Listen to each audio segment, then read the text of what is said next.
Magandang araw, magandang hapon at magandang gabi sa ating mga kababayan sa iba't ibang panig ng mundong ito, sa Luzon, Visayas, Mindanao, sa mga banateros, banateras worldwide. Shout out po sa inyong lahat. Muli po, nagbabalik Coach Oli. Ito po ang ating magiging topic for today. Tamba, tatakbong presidente sa 2028. Awayang Marcos at Tamba, pilit tinatago pero hindi na maitago. I-discuss po natin yan. Meron po akong nabalitaan galing mismo sa loob. Kayo po ang manggusga kung ito po ay may katotohanan. Pero ito ay matindi. Itong awayang Marcos at Tamba. Mamaya po pag-usapan natin. Ninanakaw ang intelligence funds. Yan po ang ating pangatlong topic. Okay, hindi na po natin pagtatagalin pero bago po tayo magsimula, ako po ay nagpapaalala. Baka naman konting lambing kahit i-like nyo po agad itong video na ito. Muli, napaka-importante nang nagla-like kayo ng video. Nang sa ganun ay makatulong po ito sa algorithm, pagpapakalat ni YouTube sa mas marami pang manunood itong channel natin, mismong itong vlog na ito. So sana i-like nyo ito at nagpapasalamat na rin ako doon sa mga in advance, doon sa mga magla-like at syempre doon sa mga magsasubscribe. Paalala lang po doon sa mga hindi ko pa po subscriber, subscribe po kayo. Okay, sisimulan na po natin agad-agad dahil kay Coach Oli Bida ang balita. Simulan natin kay Mrs. Abante. Ay, may asawa ba ito? Si Attorney Princess Abante. Nagmumukha na siyang princess. Tingnan ninyo. Bago tayo magsimula, pampagana muna. Ano ang makikita nyo dito kay Mrs. Copycat? Ay, kay Miss Copycat. Bakit copycat? Alam mo itong mag-amo. Ito si Tamba. At saka ito si Princess. Copycat. Gaya-gaya, di ba? Si Tamba, pilit ginagaya si BBM. Ito naman si Princess, copycat din. Pilit na ginagaya si Claire. Ayan.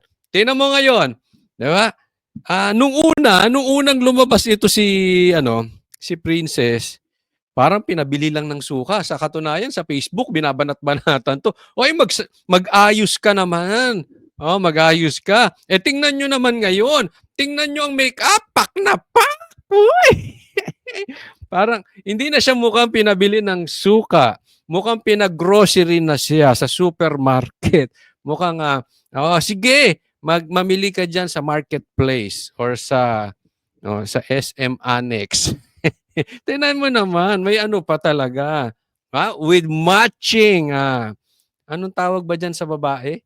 Yung mga kwintas na ganyan, yung mga burloloy na mga bola-bolang. Ano ba? Perlas. Mga perlas ba yan? Alam nyo, ako hindi na ako magugulat kung sa susunod, naka-artista ban na rin to. Meron dati kasi teacher lang. Siguro wala pang isang taon, naka-artista ban na agad. Tapos, naka-signature. Mga mamahaling bag. 100,000, meron pa nga sinasabi, milyon-milyon. Ako, ewan ko sa inyo, alam nyo naman ito, tagapagsalita ni Tamba. Di ba? Baka naman maambunan. Ano tawag dito nyo yung yung nagpapaturok sa pisngi? Ano ba tawag nun? Kasi hindi ako sanay sa mga ganyan-ganyan. Baka sa susunod, yan na. Pero tingnan nyo naman ang mata at saka, pak na pak. Hindi mo iniinsulto to, Pero at least, di ba? If lalabas ka sa camera, medyo umakto ka. Hindi yung, meron kasi mga ganyan di ba? Ako ayoko rin yung mga vloggers, parang lalabas ka sa TV, lalabas ka sa camera, para kang makikipag-inuman. At least ito, natututo na. Gayahin mo pa si Claire. Pati yung tono niya, ako'y nalulungkot. Yung may mga paganong-ganong ka. Tas paulit-ulitin mo rin yung banggitin yung taong bayan. Tapos ako'y nalulungkot sa mga nangyayari ngayon dahil ang taong bayan ay ang taong bayan at ang taong bayan. Yan, gayahin mo ng gayahin si Claire. para talagang ano, asong ulol na talaga yung datingan. Parang kayong mga aso talaga nung mga mayayaman diyan sa palasyo at na mga politiko. Yan. At least, 'di ba? Yung kung kayo'y aso, asong de kalidad, 'di ba? Hindi yung para kayong askal.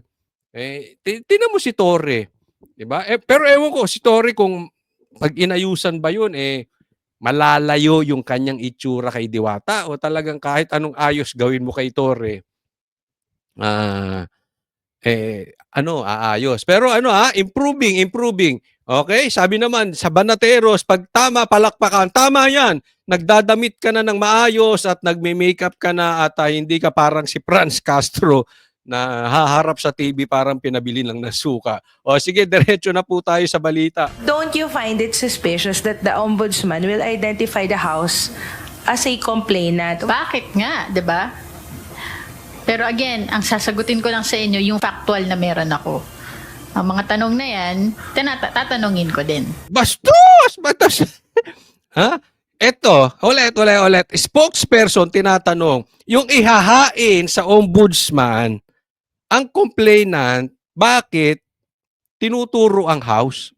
Bakit ang nagrereklamo ang tinuturo ay ang mga congressman? O etong bahay ni Tambaluslos? Ang sagot nyo sa tanong ay tanong din. Bakit nga ba? Antindi. Ito ang spokesperson.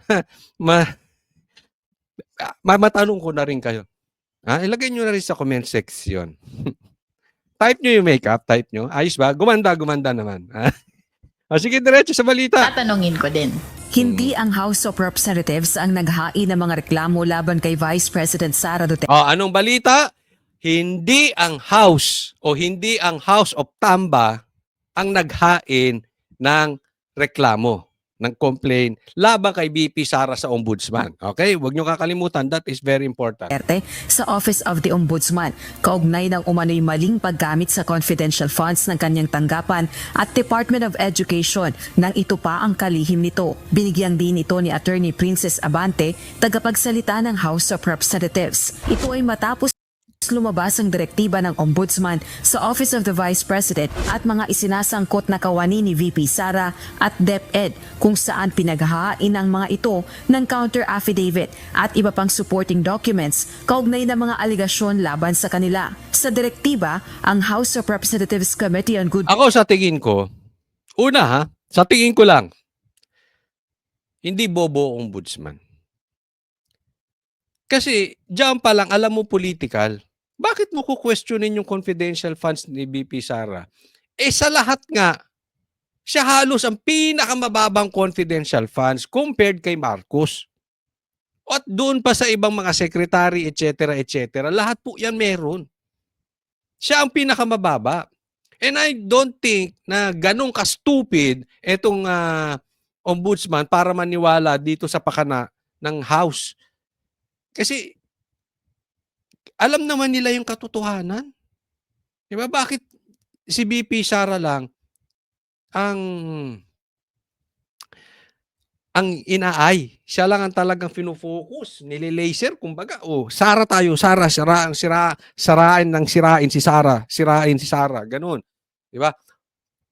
Unless may political ambition din yung magdidesisyon dyan sa ombudsman. Pero I don't think so. Government and Public Accountability ang complainant. Pero ang ipinadala ng Kamara sa Ombudsman at iba pang ahensya ng pamahalaan ay kopya ng committee report ng House panel kaugnay ng isinagawa nitong legislative inquiry sa utilization ng confidential funds ng OVP at DepEd. Nakasaad sa committee report ang rekomendasyong maghain ng kaukulang criminal, civil at administrative cases laban kay VP Sara at ilang mga kawani nito. So, it appears that the Ombudsman acted upon the recommendation of the committee. What I know is that the House or the committee itself did not file any complaint. Yan. Tingnan nyo kung paano niya sinagot, ha? Magkautal-utal na siya. Hindi na magkautal-utal, magka-blanco-blanco, nahihirapan siyang ipaliwanag. Anong sinasabi niya? Hindi raw, sa madaling salita, paiksiin natin, hindi ang House ang nag-file ng reklamo laban kay Sara sa ombudsman. Ang House lang ang nag-suggest. Di ba? Tingnan mong kalokohan nito mga ito. Talagang tingin nyo sa taong bayan ay tanga. You are just playing words. Iniikot-ikot nyo lang. Oo, hindi mo nireklamo. Pero ang pinasa nyo dyan, puro complaint na galing sa House. So tapos nirekomenda nyo na sampahan ng kaso itong si BP Sara.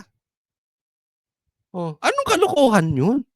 Kailangan mo pa ba maging grade 3 para maintindihan mong niloloko ka na itong mga ito? Hindi kami ang nag-complain.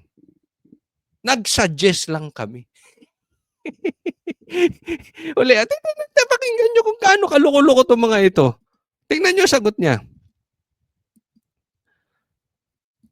So, So, it appears that tingnan nyo kung paano niya itatanggi. At sagot vlogger.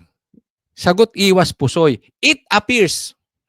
Ang ginamit niya, it appears. Ililihis niya. It appears.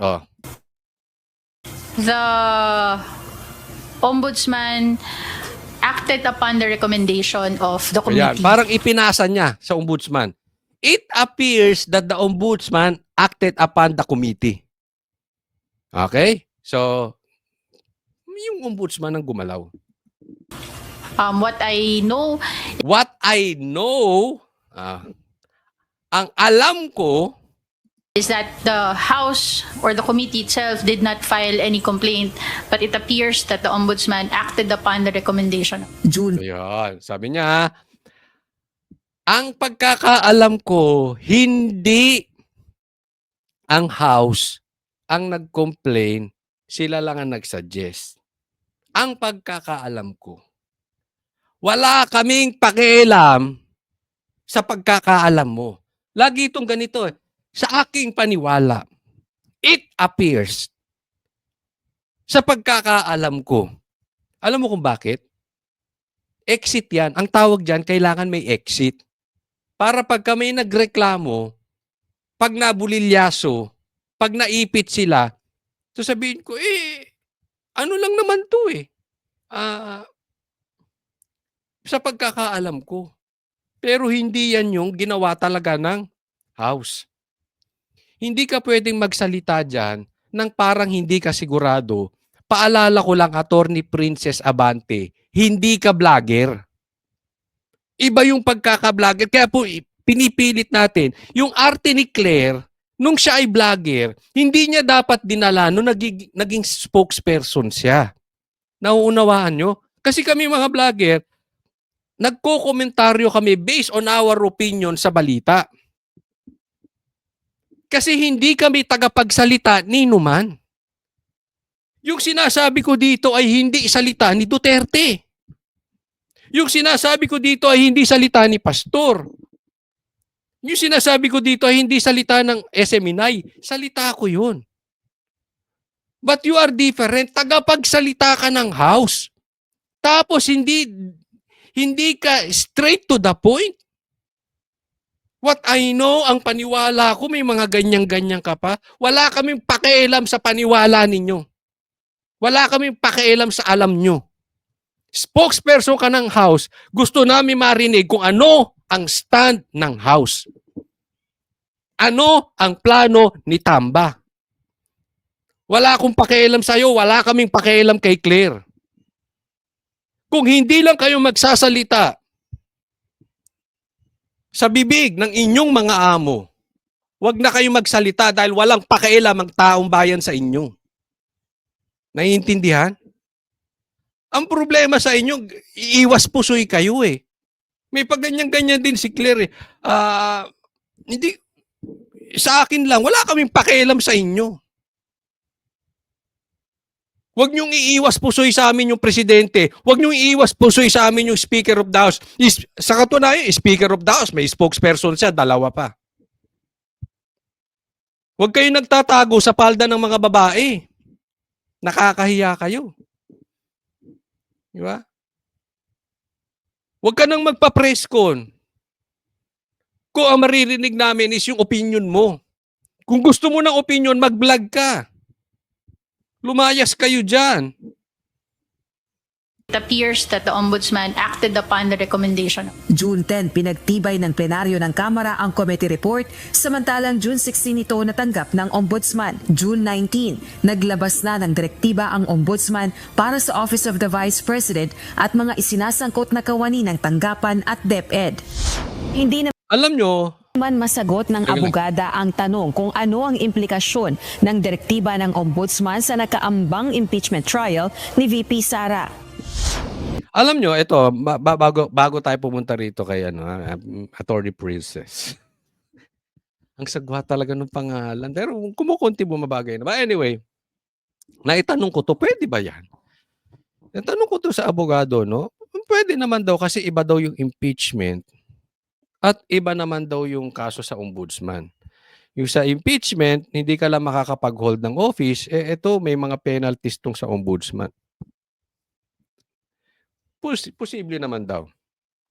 Ang sa akin lang, they are really desperate na matanggal si VP Sara. Ito, malinaw pa sa sikat ng araw. Kahit i-deny na ito ni Attorney Princess, si Tamba, tatakbo yan sa 2028. Nagsimula pa yan. Una pa lang, doon pa lang sa lintik na PI yan, yung People's Initiative. Sinabihan na yan ni Tatay Digong na may plano yan. Kaya gusto niyang palitan ng konstitusyon dahil may plano yan maging Prime Minister. Dahil hindi niya kaya sa butuhan talaga ang Duterte. Yan po ang sitwasyon ngayon. Ako'y may nakausap nga sa loob. Ito ay nasa, sabihin na lang nating lehitimong supporters ng Marcos Tambaluslos. Alam mo naman tayo, sabi ko sa inyo, friendly tayo. At reliable person kasi kilala niya yung mga from the inside. Sa katunayan, marami na nga daw nagagalit na congressman dito kay Tambaluslos, kaya lang nga naiipit yung pera, yung pondo. At sinasabi niya, totoo daw, according to him, totoo daw yung sinabi ni Chanco na talagang na-hostage lang itong mga wala silang magawa dahil kailangan nila ng, alam nyo na, pera din eh. Di ba? Wala naman silang magagawa dyan kailangan din silang may magawa sa kanilang mga distrito. So, parang naho-hostage at talaga namang nangyayari yun. Ako, naniniwala ako doon. No? Pero, meron daw awayan. Ang Marcos at Tambaluslos, may hindi raw yung pagkakasunduan. Sinabi rin, I don't know if you will believe my source, no? Ako rin, minsan kini-question ko pa rin, pero ito ang kwento sa akin. Even si Lisa at si Tamba, may kiskisan. Tatandaan po natin, sa lahi ng mga ng may mga pangarap sa politika, ganyan po talaga ang kalakaran. Ambisyon po, kunwari sa harap, mabuti sa'yo. Basta may pakinabang ka, mabuti yan sa'yo. Tingnan nyo ginawa nila kay Sara. Tingnan nyo ginawa ni BBM kay Sara. Di ba trinaydor ni BBM si Sara? Pero nagpakita ng maganda yan, harap-harapan. Yung pala, di umano, etong si Lisa, ayaw naman talaga si Duterte, dati pang binabanatan ng patalikod. Ang bumabanat kay Duterte patalikod si Lisa, ha? Si Duterte hindi niya babanatang nakatalikod to si nakakadiri. Hindi niya mababanatan to kasi hindi traidor to si Tatay Digong. No, 'yun ang sabi, di umano. Kaya nakikinabang lang sila sa isa't isa. At meron silang common enemy, ang Duterte. Why? because they have their own ambition. Pero deep inside, alam daw sa loob may kiskisa na tong dalawa. Nakukuha nyo? Ang tanong na lang dito, kailan to puputok? But for sure, ito'y puputok dahil hindi naman pwedeng dalawa silang uupo taas ulo. Kaya nga sinasabi ko sa inyo, even after the election, sinabi ko na ito agad-agad sa SMNI, nung sa programa namin sa SMNI, sinabi ko agad dito sa vlog ko, na ang maglalaban sa 2028 ay hindi Marcos, hindi Duterte Marcos. It's going to be Duterte and the Pinks. Yan na po talaga yan. Kaya nga tingnan nyo, uulitin ko doon sa mga hindi nakarinig nito. Pili tinutulak ng pink. Sino ba ang talagang gigil na gigil? Bukod sa mga NPA, bukod sa mga grupong komunista na grupo na talagang gigil na gigil sa impeachment, ang mga pinklawan. Kasi may panalo ang pinklawan dyan eh. Pag natuloy ang impeachment, magigirian ng dalawa. Marcos Duterte. That's for sure. Pag naipit ang Duterte, naipit si BP Sara, ilalabas niya ang baho ni Marcos. And I'm sure maraming hawak si BP Sara na baho itong si Marcos. So, lulubog si Marcos. Kaya gusto ng pink yan. So, instead na Marcos at Duterte maglalaban sa 2028, ang maglalaban Duterte, pink. Possibly Duterte, Tamba, and Bam tandem. Posible yan. Coach, napaka-imposible naman yan. Wala namang may gusto kay Tamba. Tatandaan po natin. Ayaw nga ito si Tamba pero nakakuha ng pirma. Malakas po sumigaw ang pera. Malakas po sumigaw ang kapangyarihan. Malakas sumigaw ang ano. Tingnan nyo, bagsak na nga si Tamba at si Marcos at trust rating. Pero sinong nakakulong? Si Tatay Digong. So hindi po posible yan. Kung hindi man tumakbo yan si Tamba, may patatakbuhin yan na kaya niyang hawakan sa liig. But the player will be the Dilaw. Makakapasok.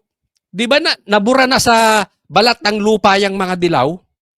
Na inudoro na nga yan eh. Di ba? Ito ang pagkakataon nilang mabalik. Pag natuloy ito ng impeachment, it's either sugat-sugat ang Marcos sa impeachment or si BP Sara ang sugat-sugat. In any case, ang makalaban ng pink ay ang Marcos or ang Duterte, panalo sila. At least. Bakit? Kasama sila sa finals. Matalo man sila sa finals, kasama sila sa finals. Hindi katulad ngayon, irrelevant ang pink. Kaya nga ang Marcos nakikipagkuntsaba, kaya nga nakikuntsaba sa pula yan eh. Kaya nga nakapasok si Bam. At saka si Kiko. Bakit? Yung makinarya ng Marcos. Because this is a midterm election. Pero it shows na itong Marcos hindi kaya magpanalo. Hindi, mahina na talaga. Politically, mahina na. Lalong-lalo pagdating ng 2028. Pansinin nyo, at alam ko na o-observe nyo na ito, isa-isa na pong naglalayuan ang mga politiko. Dumidistansya na po kay Marcos. Napansin nyo, yung 18.5 na votes diyan sa Kamara, yan po yung malakas na sigaw for BP Sara. Even si Lito Lapid, nakakampi ni Marcos, nagboto kay BP Sara. Ganyan po, nagkaroon ng pakinabang si Lito Lapid. Unti-unti na pong didistansya yan kay Marcos because midterm election and presidential election are two different election. Ang midterm, nasa makinarya ng presidente. Pagdating sa presidential election, wala na po yan. Distansya na po yan. Lalong-lalo si Marcos, alam nilang mabaho sa mabaho na sa labas. No? Kaya nga naman may gitgitan doon. Kasi itong ako hindi ako totally naniniwala dito sa but ito kwento from the inside. Hindi daw gusto itong kay yung klase ng pagdiin kay BP Sara dito sa impeachment kasi naman nadidiin din ng Marcos, no? Sabi, totoo ba yan eh? Magkakuntsaba, hindi. Talagang si Tamba raw ang gumagalaw dito. Ngayon, nasa sa inyo na. Okay? Kinikwento ko lang yun na ikwento ko sa akin. Pero kung titignan nyo, kung titignan nyong mabuti, may katotohanan po. Nagtatagpi-tagpi po. Maybe not 100% accurate, pero nakikita nyo yung galaw. Si Tamba ayaw tumigil. Talagang patatalsikin si Sara. Hindi sila nakukontento sa impeachment. Hindi talaga pauulanan, kumbagat sa baril, kumbagat sa bala, pauulanan talaga ng bala si BP Sara. One fire is not enough. One shot is not enough for them. Talagang dadamihan nila. Kaya nga nung wala sa impeachment, sa tingin nila hindi sila ron. Hindi sila mananalo doon. Nag-hire hinar niya si Abante, hinar niya ito si Attorney Bucoy, dahil gusto nilang dalhin sa trial by publicity. Tapos reklamo naman sa ombudsman, baka doon nila makuha. Baka anggapangin nila yung ombudsman. Posibleng ganun. Hindi ko sinasabing papayag ang ombudsman, pero posibleng mangyari ngayon. And that is very, very possible if you connect the dots. Dahil sinabi ni PRRD na ganyan po si Tamba, hanggang ngayon may naglalabasang baho ni Tamba, ganyan. Tingnan nyo na lang yung sinabi ni Chanco. Di ba? So talagang hanggang sa dulo, hindi nila pauupuin ito si BP Sara. At pag tiningnan nyo, that is very possible. Bukod sa lahat ng yan, remember this, si Garcia ang nakaupo. Anong sabi ni BP Sara? Panalo ang Duterte. And look what happened. Lahat ng nasa posisyon,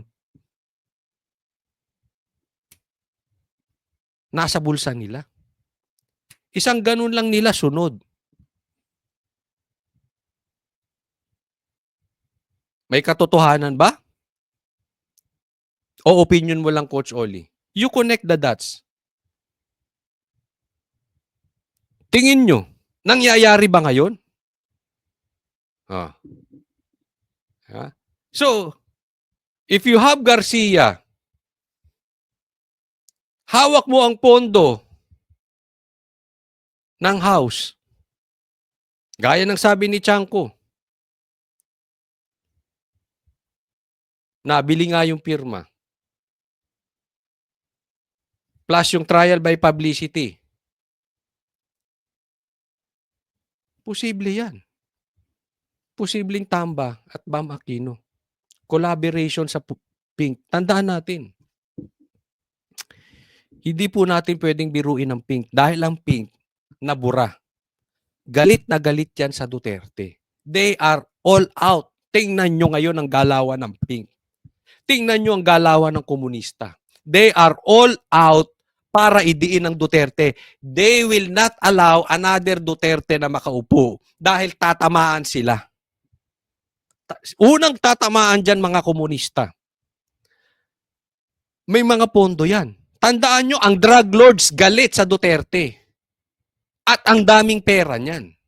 Ang daming pera ng droga sa Pilipinas. So, hindi ko sinasabing mga drug lords tong sila Tamba. Hindi po. Ang ibig ko lang sabihin, maraming ayaw makaupo kay Duterte dahil si Duterte nanindigan. And they saw it sa anak. Galit sa droga, galit sa komunista, galit sa NPA. And who's the man to beat for this 2028? The woman to beat is BP Sara. So, magkuntsabahan man silang lahat, including yung mga illegal lords dyan, or hindi, pag pinagsama-sama mo yung efforts na yan,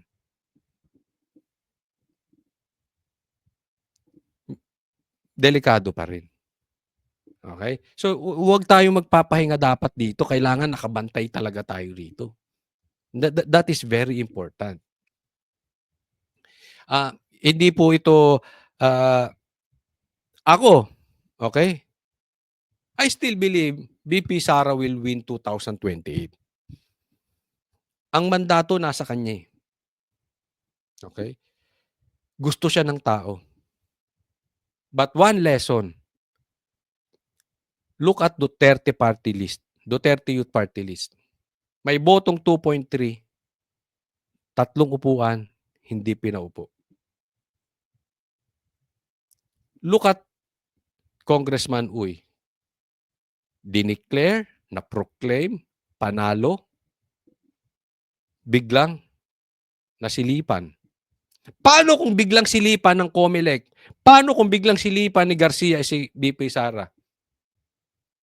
We cannot proclaim you kasi may kaso ka rito, may kaso ka rito, may kaso ka rito, may kaso ka rito. Di ba ganyan ang ginawa sa Duterte Youth Party List? Baka sabihin nyo, hindi, magwawala ang tao. Yes, I know, magwawala ang taong bayan. Ang sinasabi ko sa inyo, yung possibility. Yung mga small pieces are already in the position. Torre, Garcia, Remulla.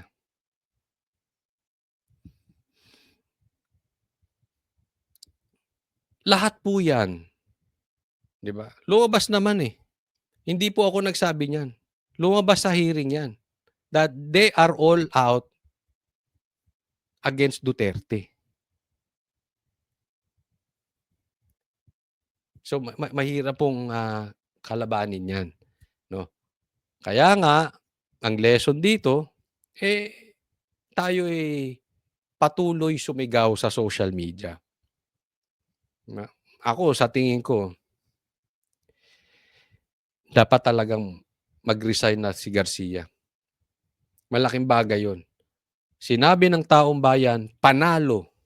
Gusto namin ang Duterte Youth Party List. Sinabi ng taong bayan, gusto namin si Uy. Pero iba ang gusto nilang paupuin. At yun ang mauupo. Wala pang kopya ng direktiba ng Ombudsman ang spokesperson ng House of Representatives. Pero ang paniniwala nito, Well, the ombudsman should perform its duty. So, we will see what will happen sa ginagawa nilang investigation. sa tanong naman kung hindi ba ito maikokonsiderang forum shopping o paghahain ng higit isang reklamo upang mapataas ang tsansa na maipanalo ang kaso, ang tugon nito, Unang-una, hindi ang House ang nag-file ng complaint. So, ang in-initiate lang ng House ay yung impeachment trial through the transmission of the articles of impeachment. Samantala, ayon naman sa pahayag ng OVP, natanggap na nito ang order ng Naniniwala kayo dito? Naniniwala kayo sinabi nyo? Na hindi raw House ang nag-file ng complaint. Sila lang ang nag-request pero hindi sila ang naghain. Di ba? Ano kayo si makagago? Ang lakas niyo makagago. Tama na nga sa'yo, Princess. So next topic tayo. Ito pa, isang patunay na hindi na maitago. Di ba? Naikwento ko kanina, hindi talaga pagkakasunduan ng Marcos at Tambaluslos. Pero ito, isa pang halimbawa na talagang hindi na nila maitago ang awayang Marcos at Tambaluslos. Sinagot ni Senador Amy Marcos ang mga tirada sa kanya ng tagapagsalita ng Kamara na si Attorney Princess Abante. Ito ay matapos magbigay ng komentaryo ang senadora sa San Juanico Bridge sa press briefing nito sa Senado noong June 5. tinitingnan ko from 2018 to 2025, ang liit-liit lang na binibigay, halos pintura lang yata at konting rehab, 451 million lang ang linalagay dun sa tulay mismo. At yung inaakala namin pang repair ng ating tulay, 4.7 billion. Mga kalsada lang pala yun. Ay, mawawalan sila ng kurakot, Aimee. Ay, Coach Oli, Aiminatics ka? Hindi, no? Hindi. Alam mo, nakakadiri yun. Nung tumatuwak mong sa 2022, Marcos Duterte. Tapos noon, nagkaloko-loko tayo. Tapos, tatakbo pa sa Duterte Marcos naman. Kalokohan yun. Hindi ako Aiminatics. Pero ito, tama yung sinasabi niya dito. Saan napunta yun? Nakurakot yun. Laking pera. Pintura at kalsada lang pala ang ginagawa. Talaga naman na-neglect ng todo-todo ng bonggang-bongga yung tulay. Ngunit sa press briefing ng Kamara noong Miyerkules, Ikaw na naman, Princess! Lamang kayo ng balita, ha? Talaga naman, ha? Talagang sinusulit mo yung pak na makeup mo, ha? dinipensahan naman ng spokesperson nito si Leyte 1st District Representative at House Speaker Martin Romualdez. Ani Abante, may mga budget naman na inilaan para sa San Juanico Bridge simula pa noong 2018 bago pa maitalaga na House Speaker si Romualdez. Siguro si Senator Amy. Anong siguro? Hindi po pwede. Ano ka, vlogger? Bakit siguro? Dapat sigurado ka. Huwag ka nagsasalita dyan. Kung hindi ka sigurado, tagapagsalita ka, hindi ka sigurado. Anong siguro? Since she is very much concerned, talangan din natin tanongin ano naging ambag niya bilang senador na kasama naman sa tungkulin niya ang pag-ayos ng budget ng bansa dun sa pangangalaga ng San Juanico Bridge. Ngayon, naku binanata ko. Oo nga naman, Aimee. Dakdak ka ng dakdak. Wala ka namang ambag. Di ba? Wala ka naman talagang naitulong, Aimee. Tapos ngayon, dadakdak ka.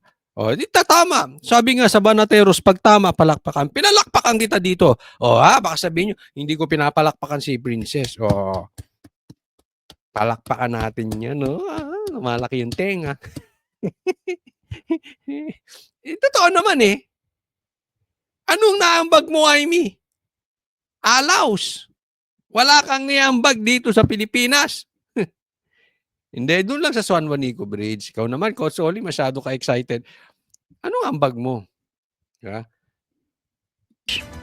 Tugon naman ni Senador Amy Marcos matapos ang ilang pag-usisa sa kondisyon ng naturang tulay, DEDMA o walang pakialam ang Department of Public Works and Highways at ang House Speaker.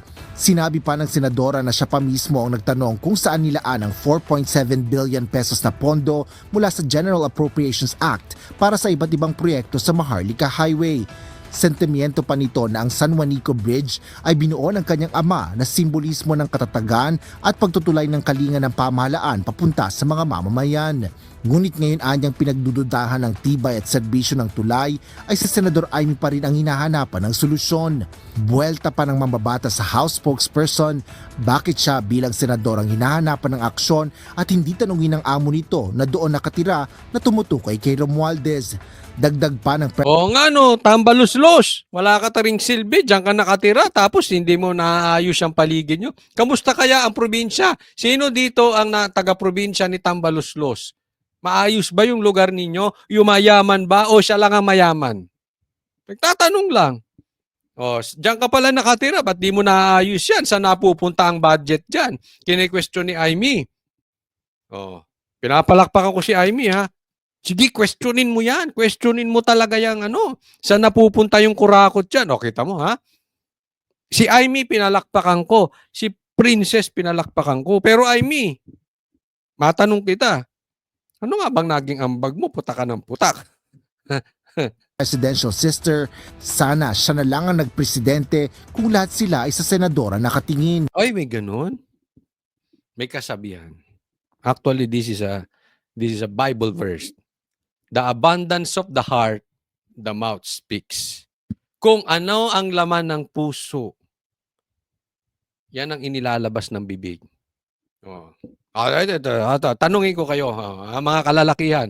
Yung mga lalaki mahilig magbanggit ng mga chicks, mahilig sa chicks yun. Yung mga lalaki mahilig banggit ng kotse, motor, Mahilig sa kotse, mahilig sa motor. Ganun din naman ang kababahihan. Yung mahilig magbanggit ng gwapo, mahilig sa gwapo yun. Tingnan nyo, boyfriend nun, pangit. Kaya hanap ng hanap. Oh, yung babaeng mahilig sa pasyal, ang panay ang banggit niyan, pasyal. Di ba? So, ganun lang yun.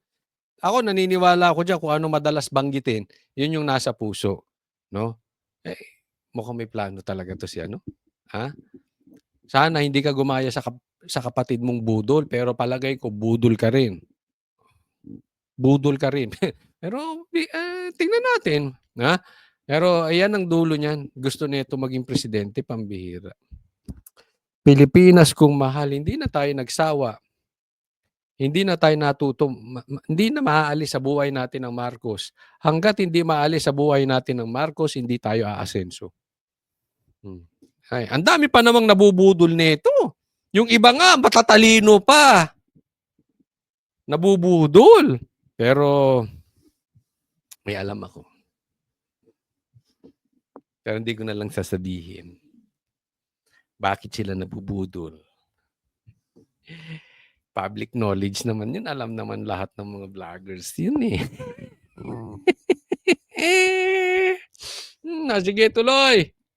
Wala pang tugon ang panig ng DPWH at House Speaker kaugnay nito.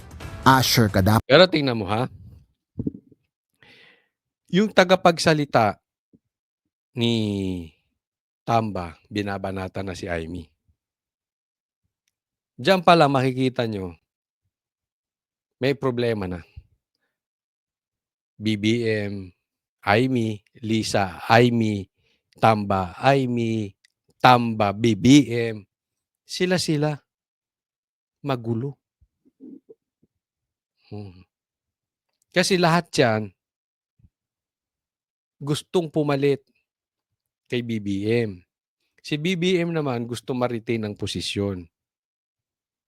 As much as possible, ma-retain niya yung power. Kung hindi man siya makatakbo, merong patatakbuhin niyang bata niya.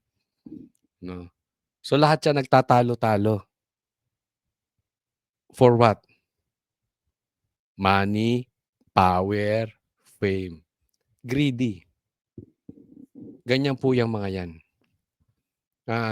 Kaya hindi nila talaga basta-basta bibitawan ng kanilang posisyon. Dito, unti-unti, tagaan nyo sa bato, unti-unti, you will see the rift between the Marcoses and the Romualdez. Antay lang po tayo. As we get closer sa 2028, masasabi nyo, maaalala nyo yung sinabi ko. Tama yung sinabi ni Coach Solly. Unti-unti na nangyayari. Diba? Prinidig ko rin naman, budol yan si Marcos kaya hindi namin sinuportahan eh. Diba? Ano sabi namin? May mga Trojan horse yan. Diba? Unti-unti na rin naglalabasan. Yung pagkabudol niyan. Ngayon, sabog na yung pagkabudol niyan. Hindi lang unti-unti. Sabog na. Diba? Tumama naman. Diba? Tumama naman yung aming sinasabi. Next topic po. Ito, ninakaw na intelligence funds. Ninanakaw pati intelligence funds. Baka tumalino kayo ng todo niyan. Gusto ko lang bigyan ng komentaryo to. Kinontra ng Malacanang ang naging pahayag ni dating presidential spokesman Harry Roque na fake news si Justice Secretary Crispin Remulla sa pagsasabing tinanggihan ng the Netherlands ang hiling niyang political asylum. Ayon kay Palace Press Officer Yusek Claire Castro, dapat tandaan ni Roque na mayroong intelligence assets ang Department of Justice. Sa ganitong paraan, Ito raw, tinanggihan daw yung asylum na inaplayan ni Roque. Ang sabi naman nitong si Claire, di nyo alam merong intelligence sila. Ang sabi naman ni Roque, yung meron sila, saan napupunta yung pera na ibinabayad nyo dyan sa intelligence nyo? Kasi wala naman kayong intelligence, mga bobo kayo. Parang ganun yung sinasabi ni Roque kasi mali-mali daw ang info ni Boying. So saan napupunta yan? Kinukurakot nyo pati intelligence funds? Parang ganon. niya nakukuha ng pamahalaan ang mahalagang impormasyon. Nagpasalamat naman Sabi na nakukuha ang mahalagang impormasyon. Kung nakukuha nyo impormasyon, bakit hindi nyo mahuli si Roque? Bakit hindi nyo mapauwi? Yun ang punto ni Roque. Ang palace official kay Roque sa pag-anunsyo ng kanyang mga hakbang.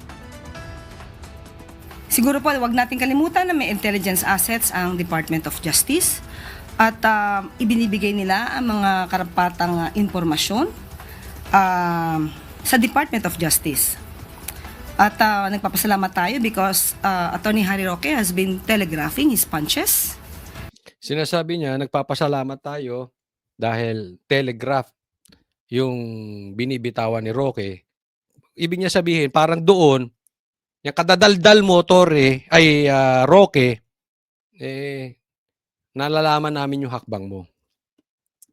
Alam mo, ang nakikita ko dito sa mga ito, para silang mga bata. And the government and DOJ, we are ready for you. Di ba? Okay. Alam mo, para silang mga grade 1, grade 2. Para kayong mga grade 1, grade 2 na nag-aaway na bakla. Ang dadaldal nyo kasi. Di ba? Kasi, tingnan nyo mabuti. Hindi kasi maalis-alis yung amo mo ring si DOJ, Remulla. Dakdak din kasi ng dakdak. Ganyan ang style niya. Huhulihin namin si Tebes, huhulihin namin si Bantag, ang daming gustong hulihin. Dakdak ng dakdak. Kailan lang naman nila nahuli si Tebes pero ang tagal-tagal na niya sinasabi. Si Bantag nga hanggang ngayon laya pa rin eh. Tapos si Claire pa magsasabi na thank you kay Roque na natetelegraph yung kanyang mga punches. Ang madaldal yung amo mo. Para siyang bata. Ang hilig nyo kasi sa press con. Di ba? Dakdak siya ng dakdak. O sige, may intelligence kayo. O sige, nireject yung asylum ni Roque. Ba't di nyo mapauwi? Ba't ang tagal nyo? Ano yun? Pinagmamalaki nyo lang? Gagawin yung trophy? Para sa zona ni Marcos? Lalo kayo nasisira. Kung tumatahimik na lang kayo, Claire, at sinasabihan mo si SOJ, Boying, na tumahimik na lang at gawin yung trabaho niya, edi pagdating niya rito, huli niya na, o kita mo? Eto na si Roque. Ganun ang trabaho. Tahimik, pero effective. Parang babae itong si SOJ, ang kadaldal. Ang tagal naman manghuli, tsamba pa.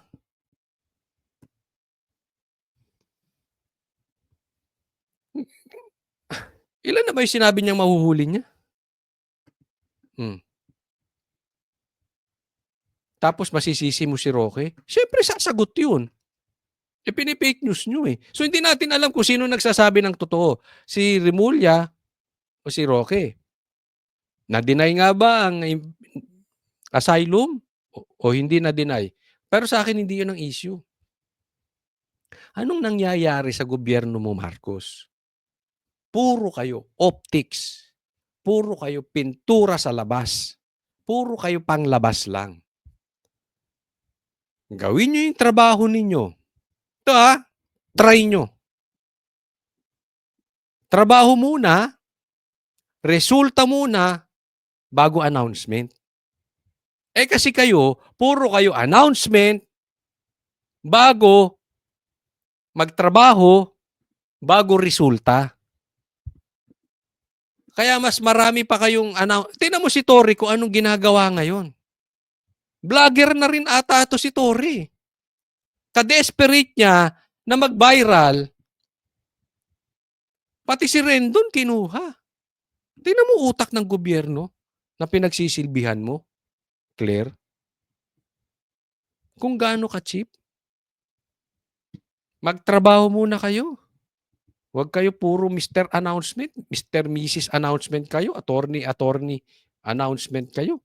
O para doon sa mga hindi pa po nakasubscribe kay Coach Oli, sana subscribe nyo po itong channel ko.